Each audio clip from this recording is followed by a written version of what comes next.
যে এটা সত্যি খুব ভালো লেখা করেছে। আর তুমি চেনো আমাদের দীপানিতা রায়। দীপানিতার লেখা, দীপানিতার আমি প্রায়শই অনেক লেখাই পড়ি, কিন্তু এটা আমার সিরিয়াসলি ভালো লাগলো। এই বইটা নতুন বেরিয়েছে, এনকাউন্টার বলে। এনকাউন্টার না, এটা দুটো মানে নোবেলা নিয়ে আর কি।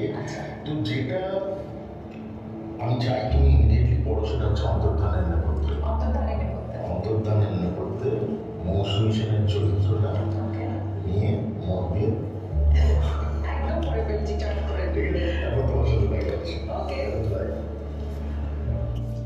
কি অপূর্ব একটা গল্প, কি সুন্দর লেখা। অরিন্দম আর আমি যখন ভেবে ফেললাম এটা নিয়ে কিন্তু ছবি বানাতেই হবে, মানুষের কাছে পৌঁছে দিতে হবে এই গল্পটি। তাই জন্য আয়োজন হয়ে গেল আমাদের ছবি বানানোর কথা আমার বাড়িতে বসে। ফিরদাউসুল হাসান, আদিত্য মজুমদার এবং আমাদের দীপক সবাই মিলে আমরা বৈঠক করে ফেললাম।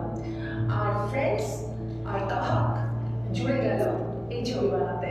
অরিন্দম সিংয়ের সঙ্গে আমার সম্পর্ক বহুদিনের, প্রায় 30 বছর।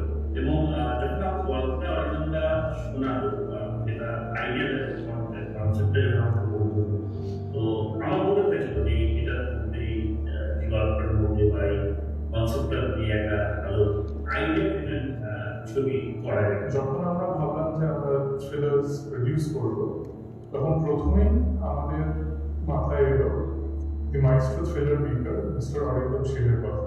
বিভিন্ন ডিসকাশন, বিভিন্ন আলোচনার পর যখন এই স্ক্রিপ্টটি আমাদের সামনে এলো, আমরা খুব এক্সাইটেড হয়ে গেলাম এই জার্নির একটা পার্ট হওয়ার জন্য। আদিত্য, হাসান, ঋতু, দীপক বহুদিনের পুরনো বন্ধু, আবার আমরা একসাথে কাজ করছি। আমরা সবাই মিলে একসাথে, and everybody believed in it যে এটার মধ্যে সিনেমা আছে, এটা নিয়ে একটা ভালো কাজ করা যায়। সুভাষিস একদম তরুণ তুর্কি লেখক, খুব ভালো লিখছে। ওকে আমি এই দায়িত্বটা দিয়ে বললাম এটা তোর জীবনের প্রথম ছবি।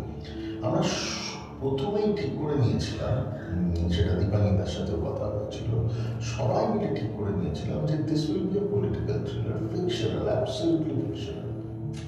97 সালে কলকাতা ইউনিভার্সিটির একজন এইরকম পজিশনে থাকা একজন মানুষ, deputy controller of examination, say just কর্পূর হয়ে গেল, ভ্যানিশ।